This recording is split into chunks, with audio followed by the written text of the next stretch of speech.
Louisiana beer reviews. The Penguin. The Penguin from Martin House Brewing Company of Fort Worth, Texas. Whiskey barrel aged stout inspired by Moose Tracks ice cream. Okay, brewed on April 3rd, 2024. Chocolate, peanut butter, and vanilla all swirled together. This was the inspiration behind this delicious stout, aged 8 months in whiskey barrels. Canned on December 18, 2024 at 11:17 a.m. This appeared in my town on February 3rd, 2025. 15% alcohol, 12.8 IBUs, so low. Original gravity 26.3, 100% unblended. Now they're calling this the 2025, the Penguin 2025. So there is a listing on Untappd for the Penguin 2024, but they only had like 6 check-ins, and Beer Advocate had 1 check-in. And there's 1 video review for this product so far. So I don't know if people think it's worth it or if it's good or bad. I know nothing. Now it comes in a box. You get 2 cans in the box. We started off with a very high, and there's nothing on their website about this that I could find. We started off with a very high ABV stout base and added peanut butter, vanilla, lactose, and chocolate. It was then aged in whiskey barrels. Doesn't say bourbon, just says whiskey. What kind of whiskey? Is it American whiskey, Canadian whiskey, Irish whiskey, Scotch whiskey? They don't say. Blended, single malt. More beer than a bomber. Historically, they talked about bombers, how you would really only get 22 ounces, 2 ounces less than 2 full bottles or cans. Here you get 12 ounce cans, so you're getting 24 ounces. You don't really see bombers too much anyway, though, these days. That's kind of faded into obscurity. The artist on this is B-O-O-O-M or B-O-C-O-M, Bocom. It's written kind of hard to read.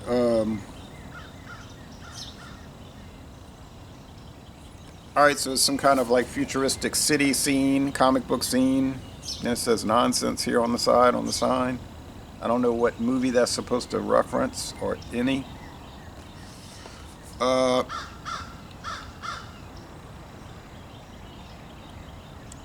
Looks like kind of modern DC or Marvel Comics artwork style. Then there's the Penguin.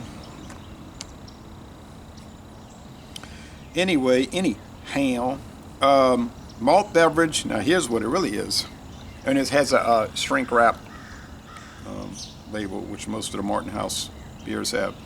Don't know if this is shipped out of Texas any further than Louisiana. We get it in Louisiana, but I don't know other states. Contains lactose. That's for people that are lactose sensitive. Okay, so here's what it really is. Malt beverage with natural and artificial flavors, certified colors, and FD&C yellow number 5. Flavored malt beverage. All right. And it was $14.99 for the 2-pack, which actually comes out cheaper than I paid for the Bourbon County brand stout in December 2024. That was more expensive per ounce, but this may not be anywhere near the quality. So $7.50 a can.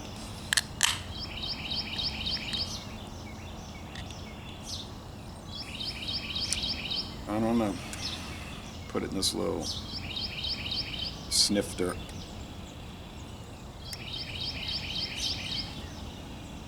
This company makes a lot of those pickle beers. The Martin House Best Made pickle beer. We started getting that this week also. One of the, I think it was dill pickle or sour pickle. We get Martin House pickles, but they're sold under the Del Dixie brand here. That was a Beaumont company that they bought. Same label, the cartoon face on it, but it's just sold under the Del Dixie brand here. They seem to be popular. All right. So You know, I've done a lot of flavored malt beverages on this channel, from Captain Morgan, Sliced Up, Mike's Harder, even some of the Founders KBS barrel-aged stouts on the side have a disclaimer or legal description calling a flavored malt beverage. So it is what it is. All right. Any beer, really, regular beer with flavoring is going to be a flavored malt beverage. I'm not talking about those seltzer beers. They're made with sugar cane. They're not even made with barley malt. Those are sugar cane beers. You're using a substitute for barley. But anything with water, barley malt, hops, yeast that has flavoring is a flavored malt beverage. All right. Smells a lot like those Founders beers. I do get the peanut butter.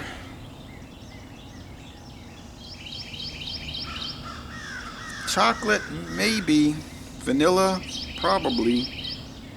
Dark bread, and a lot of the whiskey barrel. So maybe they're using Texas, because they have some local Texas distilleries around there in that area. So they might just be using their barrels instead of an out-of-state company. All right, this is pretty small batch stuff here, low numbers. Although Mathern's got in they probably got in at least, I say 24 packs of this, so it's 48 cans. Probably at least that. All right. And I saw on the internet, Facebook, that people are already talking about trying to hunt it down. Where'd you get that, and trying to hunt it down. All right. Yeah, strong peanut butter. Peanut butter takes the lead here.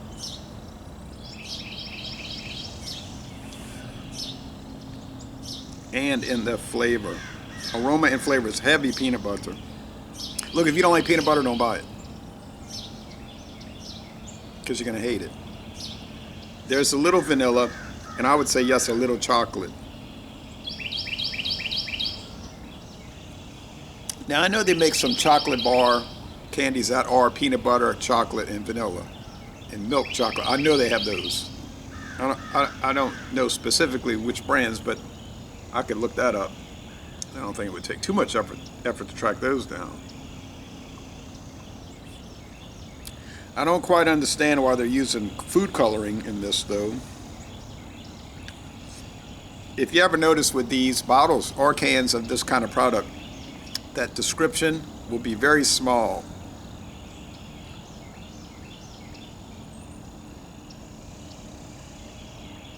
The word stout is big.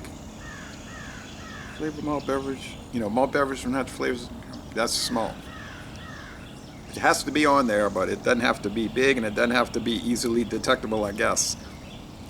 Sometimes it'll be like gray, light gray print on a white label. They're probably skirting the regulation a little bit, or at least skating close to the edge of, in some cases, a violation. In this case, it has a wonderful flavor, I'll admit that. In this case, I wouldn't say so. They put it right above the government warning, so you could say, yeah, they're trying to mix it in with that, and people usually pay no mind to that. Okay, fair enough. It's pink on black. That's not hidden in any way. If you took any kind of decent effort to look for it, you'd see it. So you couldn't make the claim here that they're trying to hide it. Not too much. All right. Bitterness. More than you would think. Now you get the dark bread. Yeah, dark bread. Brown bread, not burnt. I'll say 2 out of 5 hop cones. Sweetness. Pretty doggone sweet. I think they're adding sugar. Or the sugar could be in the chocolate that they're using, and the vanilla. Peanut butter usually just has salt, right? Not sugar. At least, yeah, 4 out of 5 sugar cubes. Minimum, 4 out of 5 sugar cubes. Very sweet, not too bitter. The body's, heavy bodied. Is there like a viscousness in the mouthfeel?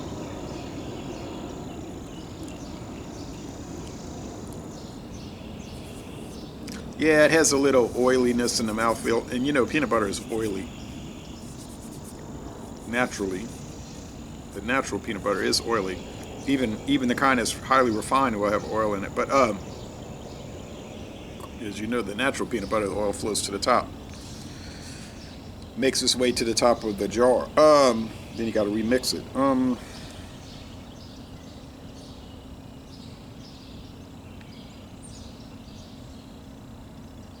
The finish is semi-sweet.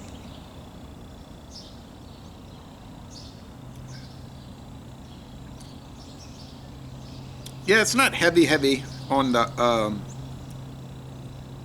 whiskey barrel. That's just like an undertaste. Some of these, you drink them and it's overdone with the bourbon. And I like bourbon and I like beer, but sometimes when it mixes, they kind of, to me, it doesn't help it. But this one is just a subtle whiskey flavor. Now, there's the Backwoods Craft Distillery up there. I believe that's in Waxahachie, Texas. There's Rebecca Creek, somewhere close to Dallas, I believe, that area, Metroplex. There's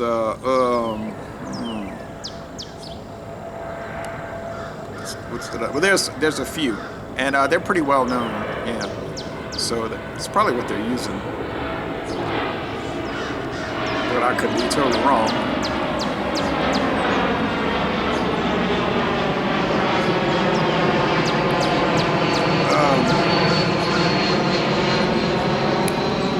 So this is labeled the 2025 edition because that's when we got it, but it's actually made in 2024. I put it in this small glass. I'm gonna sip it slow because it's so strong. I don't want to be right. It's not quite up to the Bourbon County brand stout level. So it's a little less per ounce than that one, and maybe it's a little less per percentage point quality, you know, and goodness and yumness. Still, I don't regret buying it. I wouldn't make a habit of buying it, but like I do have a habit of buying the Bourbon County because I can't help. I have to buy it every year, just like compelled to buy it. Yeah, you're not going to get much head of foam on these. And you're not going to get much lacing, regardless of the brand, I find. Kind of oily looking at the top. But, you know, see the bubbles coming up.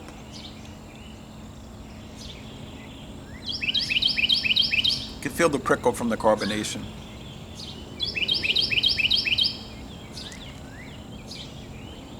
Chocolate's coming in more now as it warms. I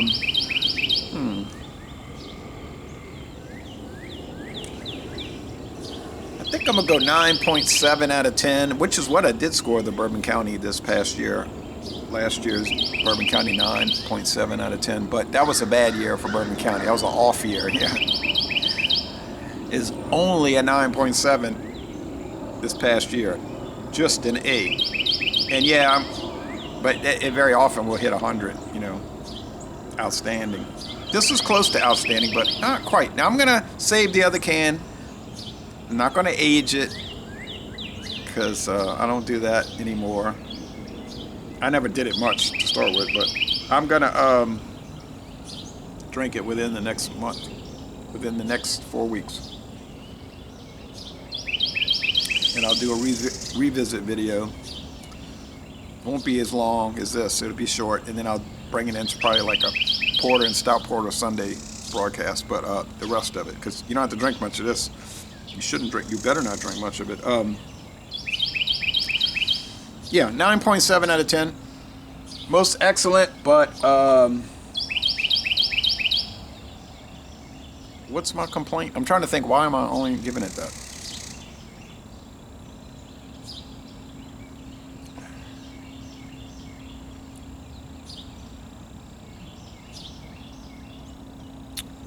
I don't know.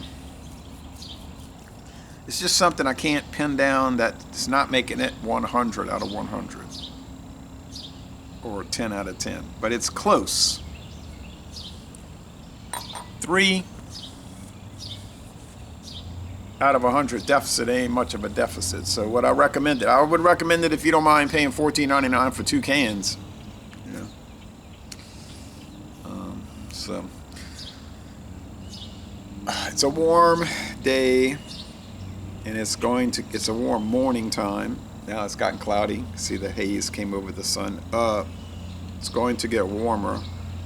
This was probably better when we had our 12-degree cold spell. We're like a cold snap with the 10 inches of snow, getting down to 12 degrees. But then that didn't last too long. Now I see the green coming back. It burnt some of the plants. I'll have to trim those back, but they always bounce back pretty fine, you know. So, but this would have been better in that 12-degree snowstorm. But it eventually got to 12 degrees. During the storm, it was in the 20s, but it kept dropping. But on a warm day, hey, I don't mind. I'll drink imperial stouts in the heat of the summer, July, really, but they're better for winter. But anyway, Laissez Les Bon Temps Relais, a 9.7 out of 10. And I'm going to end this review by saying y'all go to Texas and take a Martin House Brewing brewery tour, and I would like to do that.